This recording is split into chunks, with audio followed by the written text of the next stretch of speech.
Friend, कैसे वो आप सब मज़े में। मेरा नाम है विजय आहिर और मैं यूरोप कंट्री की इन्फॉर्मेशन देता रहता हूँ और मेरी चैनल का नाम है इंडिया टू यूरोप। तो दोस्तों, आज का मेरा टॉपिक है कि अगर हमें बाहर जाना है तो हमारे लिए कौन सी कंट्री अच्छी है और कौन सी कंट्री में हमें इजी वर्क परमिट मिल जाती है और प्रोसेसिंग टाइम कम लगता है।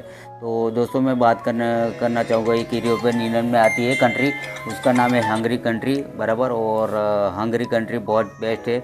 और अगर उसकी प्रोसेस की मैं टाइम की बात करूँ तो 4 से 5 महीने उसकी वर्क परमिट लग जाती है टोटली ओवरऑल। 4 से 5 महीना टाइमिंग लगता है। अगर हंगरी की पॉपुलेशन की बात करूँ तो 60 लाख पॉपुलेशन है। अगर उधर लैंग्वेज की बात करूँ तो हंगरी लैंग्वेज चलती है। और कहने का मतलब कि अच्छी वर्क परमिट मिल रही है इस टाइम पे। बहुत वर्कर्स की ज़रूरत है हंगरी को और बहुत सारी वर्क परमिट अभी खुलने जा रही है। बहुत सारी यूरोप में, समझ सेनेगन जोन में और यूरोपियन यूनियन में बहुत सारी कंट्री हमें वर्क परमिट दे रही है। तो हंगरी का भी अभी क्या है, बेस्ट वर्क परमिट निकलती है। और जैसे मैं बात करूँ कि हंगरी में कौन सी टाइप की वर्क परमिट ज़्यादा है, तो हंगरी में देखो, अगर एग्रीकल्चर में ज़्यादा वर्क परमिट है और बिल्डिंग लाइन में ज़्यादा वर्क परमिट है। और हंगरी अभी वर्क परमिट बहुत अच्छी दे रही है और हंगरी का वीज़ा रेशियो भी बहुत अच्छा है, समझ लो 95% वीज़ा रेशियो है। और हंगरी में क्या होता है कि हंगरी की करेंसी तो अगर देखने जाओ तो हंगरी की करेंसी तो बहुत नीची है, पर उधर क्या होता है कि यूरो में सैलरी चलती है। तो इसीलिए समझ लो हंगरी की सैलरी की मैं बात करूँ तो मिनिमम सैलरी समझ लो 800 से 750 से 800 यूरो तक होती है। जैसे पोलैंड के हिसाब से अगर पोलैंड और हंगरी में कंपटीशन करे तो पोलैंड थोड़ा बेस्ट होगा, क्योंकि पोलैंड में थोड़ी ज़्यादा सैलरी मिलती है। और टीआरसी की मैं बात करूँ तो पोलैंड में समझ लो, पोलैंड में कहने का मतलब कि टीआरसी के लिए 1 साल लग जाता है।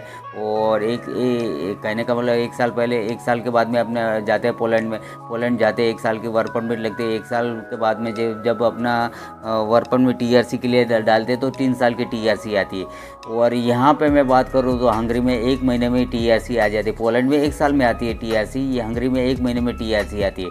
और हंगरी में क्या होता है कि हंगरी में 1 महीने के बाद में या 1.5 महीने के बाद में टीआरसी मिल जाती है और टीआरसी 1 साल की वैलिड होती है। अगर मैं पोलैंड और हंगरी के दोनों की बात करूँ तो पीआर के लिए समझ लो, सिटीज़न के लिए 5 साल का उधर टाइमिंग लगता है और हंगरी में भी समझ लो 5 साल का टाइमिंग लगता है। तो हंगरी में क्या है होता है कि हंगरी में अगर लीगल स्टे तुम 3 साल करते हो तो हंगरी में क्या होता है, एक पीआर के लिए एक प्रोसेस है। और हंगरी का पीआर के लिए, यूरोपियन यूनियन के लिए पीआर के लिए एक हंगरी का पीआर होता है। वो 3 साल के बाद में आप अप्लाई कर सकते हो पीआर के लिए, वो हंगरी का पीआर होता है।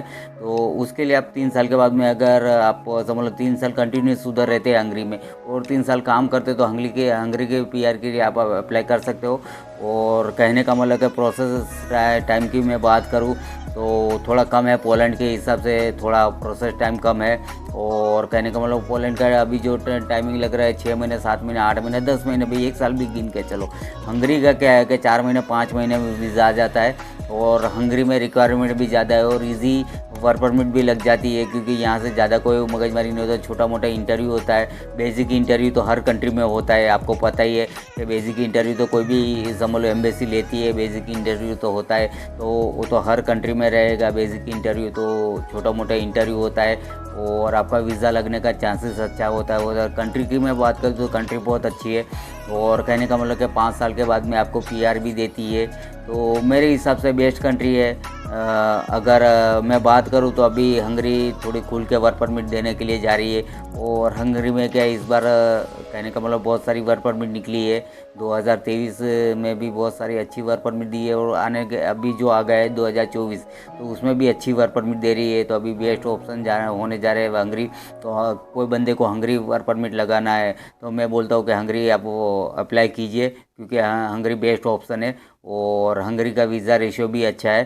तो कहने का मतलब कि जो दूसरी कंट्री में अभी प्रोसेस टाइम ज़्यादा लगता है तो उसके हिसाब से मैं बोलता हूँ 4 महीना, 5 महीना गिन के चलो, 4 महीने में भी वीज़ा जाता है।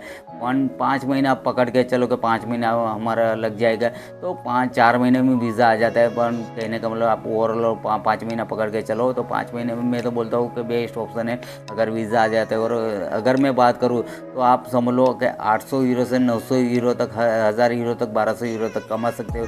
बाकी दूसरे बोलते हैं कि जैसे 1500 यूरो मिलते हैं, 2000 यूरो मिलते हैं। तो ये सब चीज़ें मैं सच बताऊँ कि इतने सैलरी नहीं मिलती।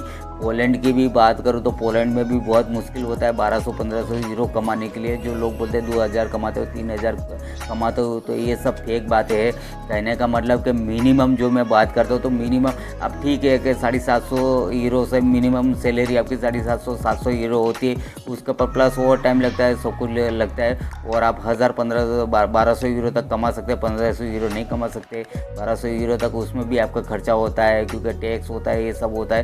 तो ओवरऑल समझ लो आपको 700-800 यूरो बच जाता है। तो कहने का मतलब कि दूसरे बोलते हैं कि 2000 यूरो मिलते हैं, 3000 यूरो मिलते हैं, तो इतना नहीं मिलता मेरे भाई, क्योंकि हंगरी एक छोटी सी, कहने का मतलब कि उसका करेंसी बहुत नीची है। उसकी करेंसी की मैं बात करूँ तो वो करेंसी तो समझ लो सैलरी तो आपको यूरो में मिलती है, और करेंसी बहुत लो करेंसी है।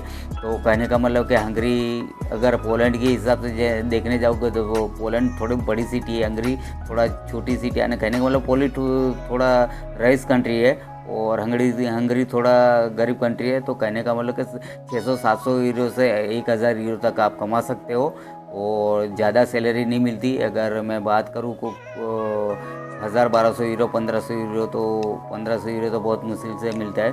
तो हंगरी का प्रोसेस अभी इजी है, और वर्क परमिट भी बहुत अच्छी लग रही है। तो कोई भी बंदे को हंगरी का अप्लाई करना होता है। अगर दूसरी कंट्री में, अगर मैं बोलूँ कि दूसरी कंट्री में ज़्यादा टाइमिंग जा रहा है तो आप हंगरी अप्लाई कर लो। तो दोस्तों आज का मेरा टॉपिक यही था। आपको मेरे वीडियो अच्छा लगता है सब्सक्राइब लाइक कर लेना। आप सबको मेरा नमस्कार।